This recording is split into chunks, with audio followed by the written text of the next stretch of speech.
Assalamualaikum warahmatullahi wabarakatuh. Perkenalkan, nama kakak Siti Dayatul Nikmah dari Universitas Ngudi Waluyo. Sebelum kita ke pembelajaran, alangkah baiknya kita berdoa menurut agama dan keyakinan kita masing-masing. Berdoa dipersilakan. Amin. Berdoa selesai. Nah, adik-adik, kita akan membahas tentang tema 6, yaitu energi dan perubahannya, yaitu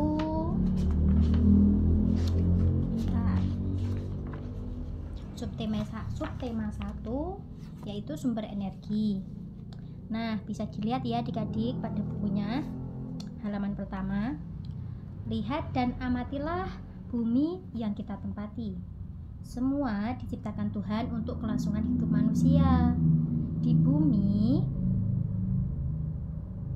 semua diciptakan Tuhan untuk kelangsungan hidup manusia. Di bumi ada matahari, air, udara, tumbuhan, dan hewan. Semuanya bermanfaat bagi manusia. Benda-benda tersebut menghasilkan energi adik-adik. Nah, apa itu energi? Bagaimana energi diperoleh? Bagaimana cara manusia memanfaatkan energi? Apakah energi akan habis? Bagaimana agar energi tidak cepat habis? Masih banyak lagi pertanyaan lainnya tentang energi. Mari kita pelajari bersama ya adik-adik. Untuk halaman kedua, nah itu Siti kenapa ya adik-adik? Nah, saat mengikuti kegiatan jasmani, tiba-tiba tubuh Siti lemas dan hampir jatuh. Wajahnya nampak pucat. Pak guru segera membawa Siti ke ruang unit kesehatan sekolah atau UKS. Sambil berjalan ke UKS, Pak guru menanyakan apakah Siti sudah sarapan. Ternyata Siti belum sarapan adik-adik. Itulah sebabnya tubuh Siti menjadi lemas, tidak bertenaga. Sesampainya di ruang UKS, Siti disuruh berbaring, sementara Pak Guru membuatkan teh manis. Kemudian Pak Guru menyuruh Siti minum teh manis tersebut. Pak Guru menjelaskan kepada Siti bahwa kita butuh energi. Nah adik-adik, apakah kalian setiap hari rutin sarapan? Nah makanya kalian harus sarapan ya adik-adik, karena sarapan dapat tubuh kita memiliki tenaga. Untuk halaman selanjutnya, halaman ketiga. Matahari sumber energi terbesar.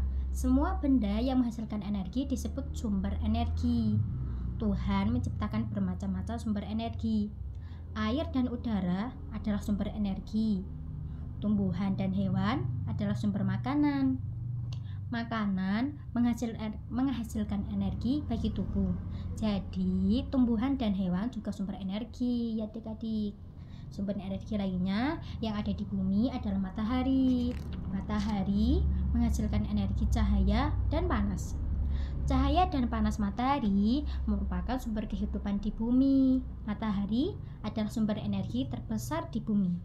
Nah, pada gambar di bawah tersebut itu adalah termasuk proses fotosintesis. Nah, bagaimana sih adik-adik proses fotosintesis itu? Nah, jadi dilihat ya. Jadi proses fotosintesis pada tumbuhan akan terkena energi matahari ini. Nah, tumbuhan ini akan menyerap udara. Nah, ini menyerap ini yang namanya karbon dioksida dan menyerap air. Nah, air ini akan dibawa ke daun. Di daun ini nanti akan terjadi proses fotosintesis atau proses pengolahan makanan oleh tumbuhan tersebut dengan bantuan energi dari matahari. Udara tersebut tapi udara yang bersih, yaitu yang dihirup oleh makhluk hidup, yaitu namanya oksigen. Ini oksigen.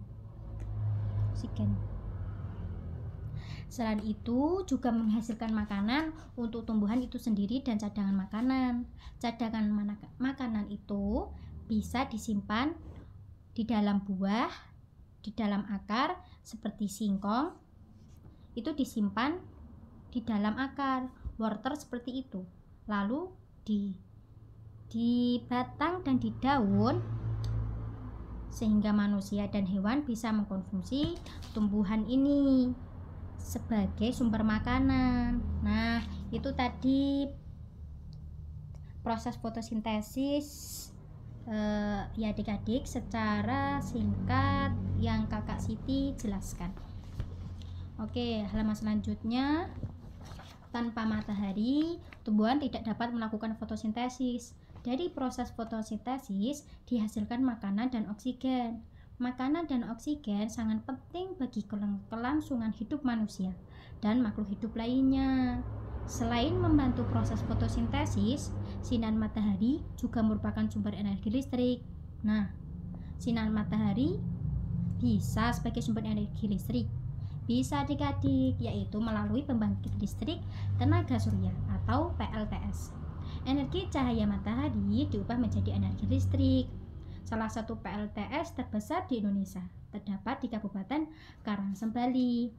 Nah, ini pada contohnya ini adalah termasuk gambar contoh PLTS tadi, pembangkit listrik tenaga surya. Nah, di sini ada jawaban pertanyaan berikut ini. Yang pertama, nomor 1, tuliskan informasi yang terdapat pada paragraf pertama. Nah, informasi pada paragraf pertama tadi adalah semua benda yang menghasilkan energi disebut sumber energi. Untuk nomor kedua, paragraf keberapakah terdapat informasi tentang sumber energi yang termasuk informasi tentang sumber energi, yaitu ada pada di paragraf pertama ya adik-adik. Nah, yang untuk nomor ketiga, apa manfaat energi panas matahari? Tuliskan 3 contoh. Nah, itu ada banyak sekali ya adik-adik. Nah, untuk yang pertama itu membantu tumbuhan melakukan fotosintesis seperti tadi kakak Siti yang jelaskan ya. Dan yang kedua, sebagai sumber energi listrik seperti PLTS tadi, yaitu pembangkit listrik tenaga surya. Untuk yang ketiga, mengeringkan bahan makanan dan pakaian.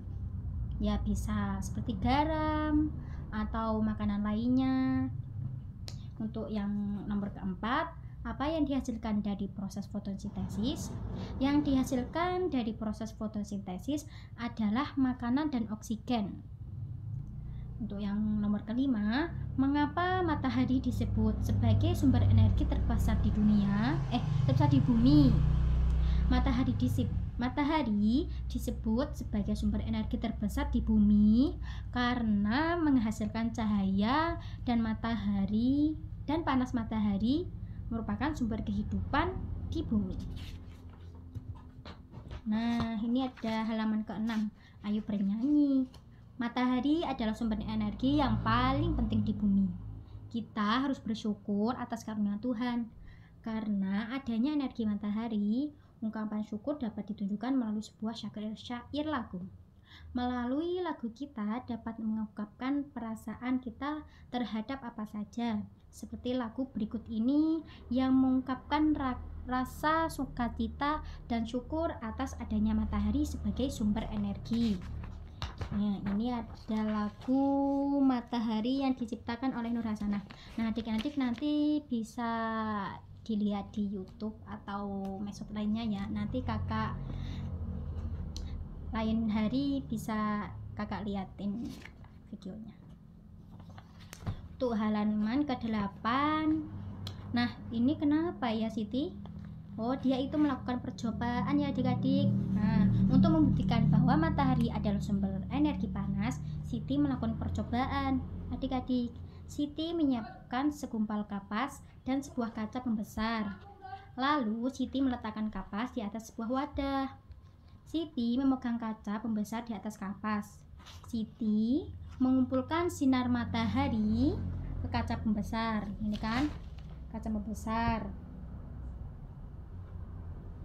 Siti beberapa waktu kemudian kapas mulai mengeluarkan asap dan terbakar. Nah, ini dia terbakar. Pada percobaan di atas, kita mengetahui bahwa cahaya matahari tidak langsung membakar kapas karena butuh waktu lama sampai kapas dapat terbakar ya adik-adik. Kegiatan sehari-hari juga membutuhkan waktu. Nah, pada halaman ke-9 ada kegiatan yang lama dan ada kegiatan yang singkat. Nah, perhatikan gambar berikut ini. Beri tanda centang pada gambar kegiatan yang waktunya lebih lama. Beri tanda silang untuk kegiatan yang lebih singkat. Untuk yang gambar pertama itu ada seorang ibu dan anak, yaitu memasak. Nah, memasak itu kan membutuhkan waktu yang lebih lama. Jadi kita beri tanda centang ya adik-adik. Dan yang sampingnya ini ada seorang laki-laki yang memakai baju, sedangkan memakai baju itu membutuhkan kegiatan yang lebih singkat. Untuk yang kedua ada seorang laki-laki minum air. Nah, minum air itu membutuhkan waktu yang lebih singkat, makanya kita beri tanda silang. Untuk sampingnya ini ada gambar seorang anak yang mandi. Nah, mandi itu membutuhkan waktu yang lama, makanya kita beri tanda centang ya. Halaman selanjutnya nomor 3. Nomor 3 ini ada seorang anak perempuan yang mau minum teh ya sepertinya. Nah, minum teh itu membutuhkan waktu yang lebih singkat ya, seperti tadi minum air. Nah, itu membutuhkan waktu yang singkat, makanya kita beri tanda silang. Nah, untuk gambar sampingnya ini ada seorang laki-laki mencuci. Nah, mencuci itu membutuhkan waktu yang lama, makanya kita beri tanda silang. Untuk gambar yang keempat ada seorang anak yang sedang tidur. Nah, tidur itu kan membutuhkan waktu yang lama kan ya adik-adik, makanya kita beri tanda tanda centang ya, maaf. Untuk yang sampingnya ini ada seorang perempuan sedang menggosok gigi. Sedangkan menggosok gigi itu kan membutuhkan waktu yang lebih singkat, makanya kita beri tanda silang. Untuk gambar yang kelima ada seorang laki-laki lagi makan. Nah, makan itu membutuhkan waktu yang lama kan, untuk mengunyah terus dan lain-lain lah pokoknya, makanya kita beri tanda centang. Untuk gambar sampingnya ini ada seorang perempuan lagi menyisir rambut. Nah, menyisir rambut itu kan membutuhkan waktu yang lebih singkat, makanya kita beri tanda silang. Oke, sudah selesai pada penjelasan kakak tentang subtema 6, tema 6, subtema 1 yang berjudul sumber energi.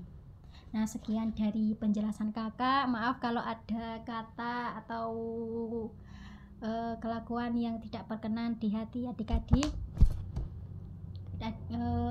Kakak juga masih belajar untuk memahamkan adik-adik tentang materi ini tersebut. Sekian dan terima kasih. Wassalamualaikum warahmatullahi wabarakatuh.